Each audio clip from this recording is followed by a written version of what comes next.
Mm-hmm. Hello, people. I need people to start coming in. As you come in, tell us where you're from. I need you to share. Come in, tell us where you're from. I need you to share. I need you to tag. I need you to comment. This is going to be a great night tonight. Come in. As you come in, please tell us where you are from. Tell us where you are from. Come in. We're waiting. I need some more people to come in. Come on in. I'm so excited. I'm really excited to have you great men of God on here tonight. I'm excited to have you great men of God on here tonight. This is gonna be good.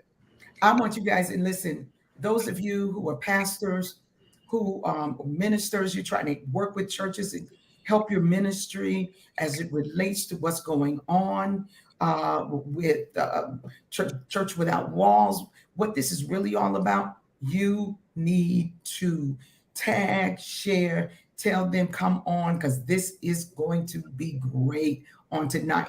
And listen, I want to make sure that everyone knows, as you see the flyer that's on the screen, next week is our big week for the Pentecostal Assemblies of the World. We're having our convention and the lifestyle and culture for ministry. We have events going on Wednesday, Steadfast and Successful. On Thursday, Get Your Money Straight, the Ministry of Money. And Friday, the State of the Church, the future of women leaders within the Pentecostal Assemblies of the World. You don't want to miss this. You don't want to miss it. Make your way to our sessions and just come and be blessed. I know God is going to meet us in a mighty way. And you can always go to the various social media platforms, including the Pentecostal Assemblies of the World platform, to get all of the information, itineraries, and what have you, as it relates to the convention. Okay, I want to see where somebody is from, other than I can't turn this over to this man of God until I know where y'all from, other than him.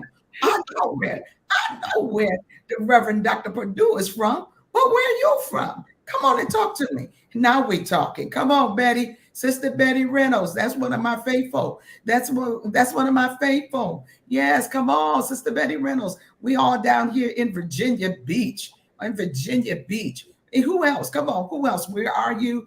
Where are you? Where are you from? Talk to us. Come on. As you're coming in, let us know that you are on. You're waiting to be blessed. Where you're watching from. I don't want to take up any more of their time, and we're going to just continue coming in, continue sharing, and I know God is going to bless us in a mighty way. I want to turn you over into the hands of our director, the director of our ministerial enrichment, and that is none other than Pastor Jared Perdue. Come on, Pastor Perdue. Thank you so much, Pastor Sandra Riley, one of the finest preachers out here in the country. Notice I did not say female preachers. I said preachers, right? Just period. And we're thankful to the Lord for her and this opportunity, along with our great organization, Pentecostal Assemblies of the World, with this ministry Enrichment. It just helps to bring balance to what we're doing with ministry from the pulpit to the street and everything in between. And tonight, you all, my brother is here with us. 2 months ago, we had our ministry enrichment with Bishop Mark Tolbert, our first assistant presider. It was a wonderful time. And I was like, who can I get for this next one? And what can we talk about? And of course, the dynamic, didactic, anointed, and appointed Pastor Christopher Foster, all the way from California, came to my mind for such a time as this. Welcome, Pastor Christopher Foster, the Rock Church. I know they in the building or they on their way. And they love you, man. Welcome, sir. Thank you so much, Pastor Perdue, for the invitation. I don't consider you just to be a friend. I'm honored to call you my brother. anything you say you want me to be a part of, I'm down for it. I honor our presider, Bishop Brooks and Lady Brooks, of course. Evangelist Riley, you said it best. She is a living legend. The Yeah. half has not been told concerning the impact of her ministry. And Pastor Purdue, let's not overlook. You know how like Mark Jackson don't get no credit for the Warriors? Right. Right. Let's not overlook that you are the Mark Jackson of this iteration of the IPYPU. What you started under your administration and the way the baton has been passed to Evangelist Morrison and Pastor Shorter, we honor you and for what you're doing at the gathering place, bro. We taking Man, notes. listen, I appreciate it. And that's ditto for you, man. I'm excited. I'm excited tonight. You, my brother from another mother. And but we got the same father, that being God our Father. And so we're so thankful, man. Somebody said, don't drag the Warriors into this. Your members are showing up, man. Listen, my brother, we already know I've talked with Pastor Riley, and she's in total agreement. We're going to have a part 2 because tonight we have 30 minutes. Our convention, our national convention, Pentecost Assemblies of the World, is starting next Sunday. And at 7:30, we want everybody to shoot over to the Chit Chat with Evangelist Nietzsche, and they're going to give us some updates. But we wanted to make sure we started the conversation tonight. And don't be weary, you all, in well-doing. We're going to get the rest of it after the convention. We're going to set it up again to do part 2. Because this is going to be a great, great conversation. If you haven't shared this already, hit that share button. Like I say at my church, help Pastor Jay get the gospel out today. Yes. So let's spread this. Let's get this information out. Tag some people so they can get on here so they can hear what we're about to discuss. This is a very important and imperative topic and a relevant topic dealing with church outside the walls. And of course, we're not just trying to use that, Pastor Foster, as some colloquialism. We're not just trying to use this as some cute phrase to draw people's attention. Man, this is a reality that we live in today. Church without walls. Right. And I want to open, if you don't mind, from this position, this premise. If I ask you, what is the church, or how do you define the church? Let's open there. What would you define the church as? If we're going to begin with our definition of the church, I think it's imperative that we go back to the Bible for our first reference. So for me, church, ecclesia, called out ones, it's the body of Christ. It's rooted in Acts chapter 2. That's where I'm getting my original definition for the church. That means the church is not American. It's not Western. It's the body of Christ at large. So I think it's really imperative that we use the book of Acts as our model for how we do church. My litmus test for any methodology is rooted in the theology that the church is birthed out of the book of Acts. Good. So in the book of Acts, for example, I don't see a pulpit. In the book of Acts, I don't see the king's chairs. You know, I don't see those in the book of Acts. Starting early. In the book of Acts, they met in houses. So okay. I just think it's very important for us to crystallize that definition. Lastly, I would say that the church is a living, breathing organism. Church, I would argue, is the only thing that we expect to grow but don't want to change. In any other living, breathing organism, growth and change are synonymous. But I believe we have to be very careful because church, we say we want growth, but we don't want change. Let's elaborate on that, man. That is so good, Pastor. Church is the only thing we want to grow, but we don't want to change. So what are some of the things that we don't want to change, as well as what are some of the things we want to grow? So we want it to grow. So what are those things that we want to grow in church? But what are the things we don't want to change for that growth? Yeah, we want to grow, obviously, our reach. We want to grow the lives that we impact. Yeah. However, we don't want to change our methodology. I don't know if Dr. Martin Luther King, if he were present right now, if he would be marching. He might be in the Silicon Valley, Elon Musk, and he might be trying to plan a different type of strategy. Yeah. Even if you look throughout scripture, the methodology changes throughout different dispensations. And I believe a lot of times we get stuck in what C.S. Lewis calls chronological snobbery, where you believe wherever you were born, that's it for church. So for you and I, we're fans of Suits. You and I, we're fans of closing, shutting it down, Doc.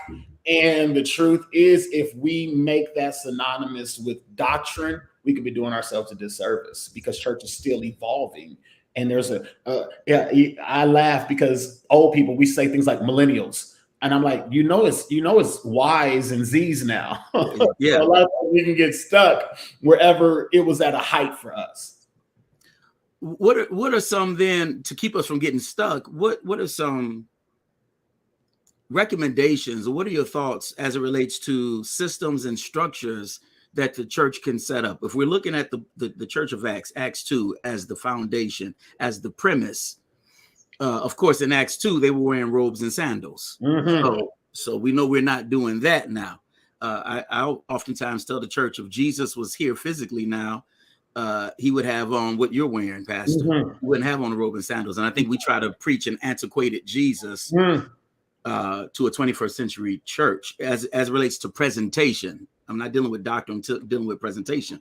So what are some systems we can set up so that we can have foundation of the book of Acts or the Church of Acts, but we're not stuck with the way they did church then, as far as the look? Yeah, I think this is so good. Such a good question. I think the temptation here would be for me to give a universal answer, and that's where we make the mistake. Yeah. I think we should let strategy emerge as we're viewing the context. It's almost the equivalent of a quarterback who walks up to the line and they say, we were going to run this play.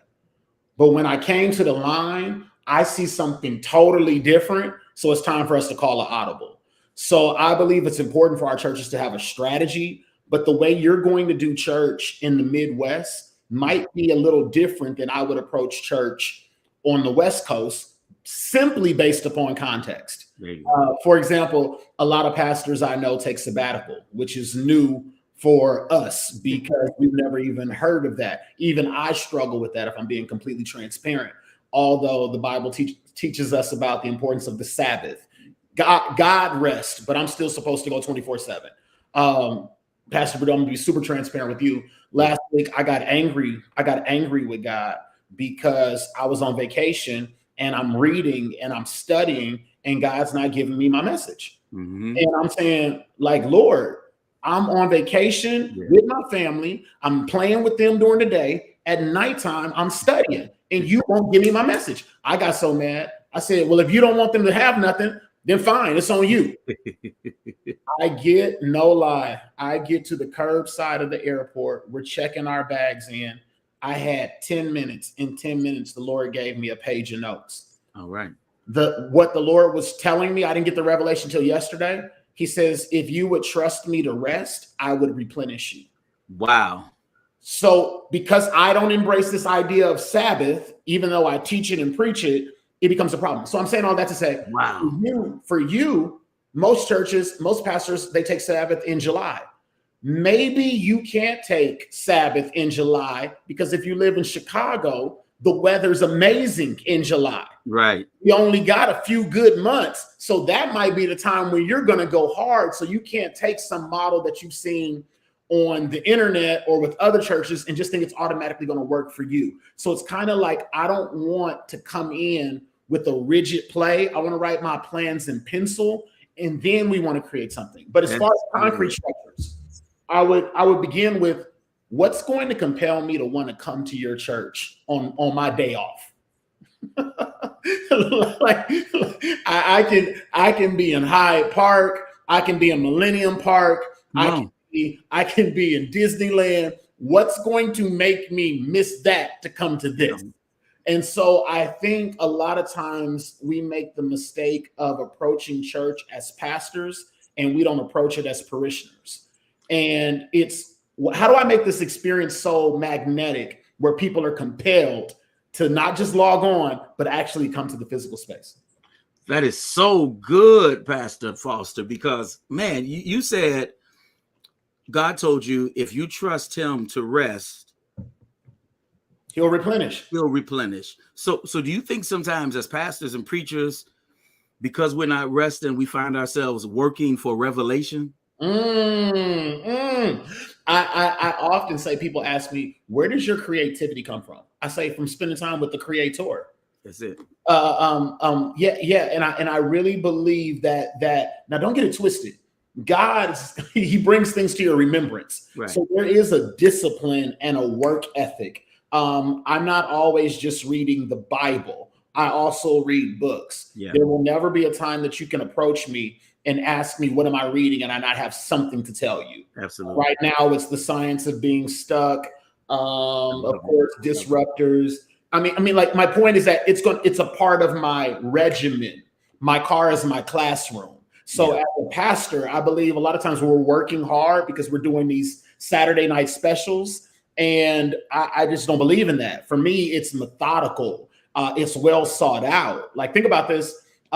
This is the only industry I know where we give you a shot with no solidified training. None. Like, you need a license to do nails. You need a license to do hair. Come on. But preaching, I just got called. I got called. So I just believe that there should be this level of intensity. And if I'm passionate about it, I can't speak about it dispassionately. That's good. That's good, sir. They're going crazy in the comments, and I'm loving some of the stuff I'm seeing. Some of the comments that you made earlier that's being repeated. What would make me want to come to your church on my day off? I really think as leaders, that's something we have to consider. And remember, we're not just the pastors of the church. We're also a member of it. Yes. And it reminds me of the commercial. I'm not just the hair club president. I'm also a client. Yes. And so we got to make sure we're creating an atmosphere that people would want to come to. Let me ask you, how could then the church maintain relevance in the 21st century without losing identity? You know, because sometimes we're so relevant that we have we're so relevant that we have no revelation. So how can we do this without losing identity? We want to maintain who we are. You know, yeah. I'll ask you that first, and I'll ask my next one. I think that's so good. A few weeks back, I think it was Father's Day, I was talking about Abraham and Isaac, and at the bottom of the mountain, God tells him to sacrifice his son. Yeah, and he's so tapped into the voice of God that he's willing to go do this. Hebrews says something to the effect of, he believed that either God was going to raise him back up again, but I'm so committed that I love you more than I love it. And a lot of times God doesn't bless us with it because he knows as he blesses us with it, it'll take us away from him. Yeah. But he's like, I thank God for this miracle, but I'm submitting it and willing to sacrifice it. At the moment when he's about to kill his son, of course, God speaks to him again and says, stay your hand. I really believe a lot of times we are so focused on what God said that we could be missing what God is saying. Oftentimes, our foundation, if we're honest, it's not rooted in doctrine, it's rooted in denomination. And so we're being more loyal to denomination, which often is rooted in tradition, more so than being rooted in doctrine. Like, let me be clear. I'm a part of the Pentecostal Assemblies of the World because it follows the apostles' doctrine. The Bible doesn't say they continue steadfastly in the apostles' denomination.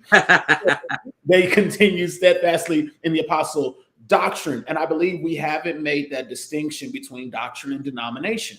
We marry them. There are people who know the denominational manual more than they know the Bible. And that becomes problematic. So to quote the late, great Bishop Wagner, the methods must change, but the message remains the same. So I just believe the churches who hold tightly to antiquated methodology, they run the risk of not even have an audience to get their theology to. This is so good. I heard Dr. Darius Daniels say, we have to have emotional segregation. We have to learn how to separate. To steal that without giving him credit? Say that again. Were you tempted to steal that without giving him credit? No, I couldn't. I couldn't. I was raised right. I would have just said, God told me. That's hey, you got. That's after like the fourth time, right? But here, I'm gonna tell you honestly why I couldn't do it, because I know you know him too. That's fair. Yeah, and but he used that phrase, emotional segregation, having the ability to separate what was said from who said it. And a lot of times he was saying we hold on to these doctrines because we love the person that said it, and so we keep it because of them. You know, Michael Eric Dyson said tradition is the living faith of the dead. He said the traditional person is the dead faith of the living. I love that. I love that.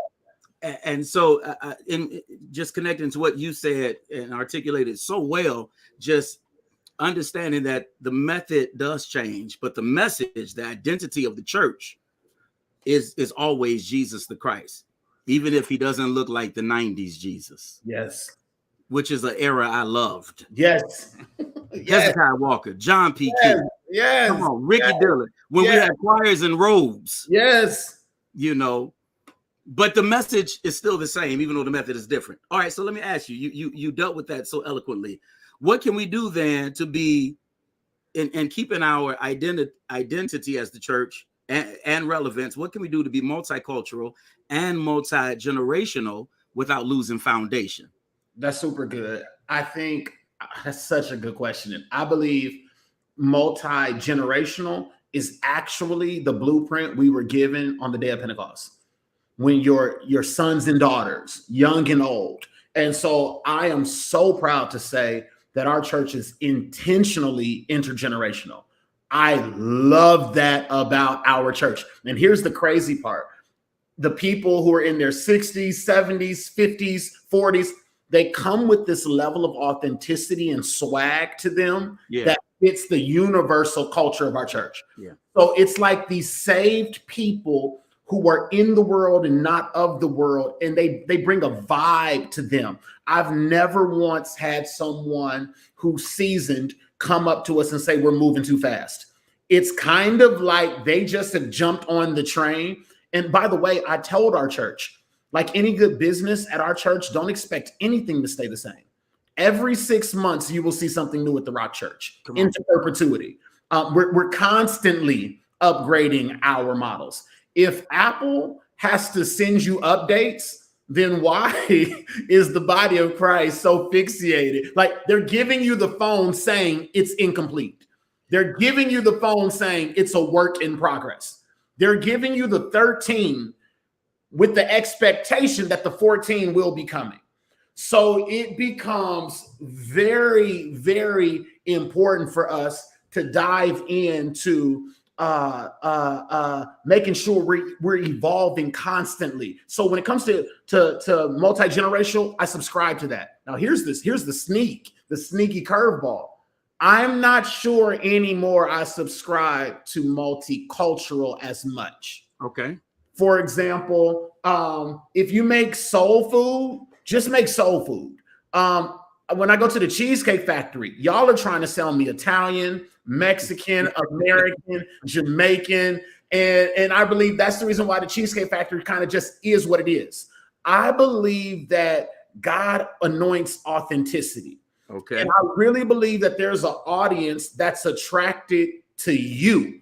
And if I compromise my authenticity, then I'm always going to be second best to who I'm pretending to be like. And so I think it's super important for us to realize throughout the New Testament, there were books written to specific audiences. We call them Corinthians. There were Corinthian women. It's a port city. It's much like a metropolitan city. So Paul's approach to Corinth is different than his approach to Galatians or Ephesians. And so when I first started our church, I said I wanted it to be multicultural. Now, are there multiple cultures who come to our church? Yes. But when they get there, I just believe the key is make sure that Christ supersedes your culture. Got you. I don't want to be so rooted in my particular culture that it bombards people from experiencing Jesus Christ. But at the same time, game recognizes game. People can tell when it doesn't feel as authentic. You said so much, bro. That was so good. So I'm good. passionate about these conversations. The reason why these are just nothing but the conversations me and you have after church at a restaurant, because it breaks my heart that our denomination has the truth, but so many people may not experience the truth that we have because our approach is off. We haven't even got to mobile ministry, and we not tonight. We're not gonna get there. We got to set up this foundation. Listen, you said something that I can't let you just. You got to elaborate more. You did a wonderful job, but I want you to elaborate more on it. I asked you about multi-generational church and how do we keep that without losing our foundation. You said Acts chapter 2 is our example. Yes. When he said your sons and daughters. Yes. I already know many of us have never thought about that being multi-generational. That was the blueprint. Yes. Right there. So how can we draw the multi-generational church in without coming off cheesy? Mm-hmm. Now I understand the authenticity. I get that. But I remember when we were younger, man, we could tell when somebody was trying to use words that were not relevant to the time. It sounded cheesy. So how do we set that up within our systems and structures of the church so that the pastor don't have to, I'm about to say the word hip. They don't even use that word anymore. But see where I am? You know? Yeah. I think you and I are in a interesting position because we have this beautiful ability to be a bridge where we're still connected to young people in a way that keeps us relevant. And we also are connected to baby boomers. And so I think you and I have a distinct responsibility to be a bridge and recognize when you're a bridge, you're going to get walked on by both sides at times. To that end, for me, it means I'm going to be aware. For example, when I was growing up, it was just don't do it. I live in an information age. So if I try to tell churches or marriages or speak in a way that says just don't do it, I'm going to lose them. Yeah. For example, we have people who come to our church, be very careful, clutch your pearls, who might be living together who aren't married. Can you believe it? My God. We have people who come to our church who might be struggling with fornication, adultery. We actually have, I'm going to say the word, sinners who come to our church. No. I said it. So we have sinners who come to our church. So the key is, I tell people whenever you have a conversation with us, it's going to be truth. Okay. It's going to be love, and it's going to be biblical. It's good. So I got to meet with a couple who's been living together for a good amount of years. When we had our first conversation, I give them scripture. I ask questions. I think a lot of times we don't approach situations with curiosity. I ask questions. Long story short, after asking questions and having a conversation with love, I said, check it out. Let's honor God. I know you want to have a ceremony. I'll be there for that. But let's honor God because it's going to be hard for you all to live together and not fornicate. Yeah. So let's get married and then we can still have your ceremony. Now, that's I didn't rebuke them, but I did tell them about sin. Long story short, after church was over yesterday, we had an impromptu wedding and the whole church, people are just there crying, witnessing these people who care way more about honoring God than some ceremony that culture tells you you're supposed to subscribe to. I just believe that approach has to be a little bit nuanced. Truth, Bible, and love. That's so good. Listen, we got to go. I hate we got to go. But if you want to see a part 2, put it in the comments right now. Part 2. I need you all to blow that up in the comments right now. Part 2. If you want to see a part 2, we need the PAW to see this. We want everybody that's going to watch the replay. You want to see a part 2, put that in the comments. We're going to, because we haven't even got to mobile ministry. This is foundation. We're preachers. We got to build up the foundation. We can't just come in with the hoop. If we gonna hoop at all. I love it. I love it. I see it coming up. Let's do it. My brother, Pastor Christopher Foster, we're gonna come back, my brother. Thank you for the opportunity, Pastor. Love you all. Man, listen, we got more to say. We got more to do. The people are on here. They're asking for the part 2. Some people are saying part 2, please. Give us some questions too. Give us some questions and we'll tackle those in part 2. Put the questions in the comments. We'll tackle it in part 2. That'll be really good. I love that. Put the questions in the comments. You can watch the replay. Put the questions in. If you haven't shared this, go and share it now so that we can get this out to as many people as possible so that it can be edified by the revelation that was given here on today. Listen, we get ready to go over to Chit Chat with the Pentecostal Assemblies of the World with Evangelist Nietzsche. I want to see you over there. Our convention starts on Sunday. God bless you. I'll see you in St. Louis. Love you, Pastor Foster. You're my brother, man. God bless you, Evangelist Riley. God bless.